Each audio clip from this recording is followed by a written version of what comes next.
जश्न आज़ादी 14 अगस्त जे हिन पुरमसरत मौके ते पाक फौज जे जवाननि इलाक़े जे मुअज़्ज़िज़िन सरदार मीर महबूब अली खान बिजाराणी, मीर शबीर अली खान बिजाराणी, मीर इकबाल अहमद खान बिजाराणी, मीर असगर अली खान बिजाराणी, मीर शाहज़ैन अली खान बिजाराणी,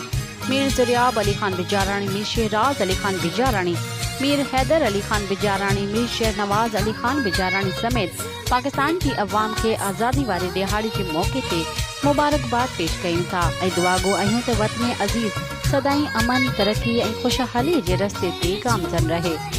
पारा ज़िले कशमोर, कंधकोट, ज़िले जैकमाबाद, ज़िले शिकारपुर, करमपुर ऐं इलाक़े जी बाशऊर अवाम।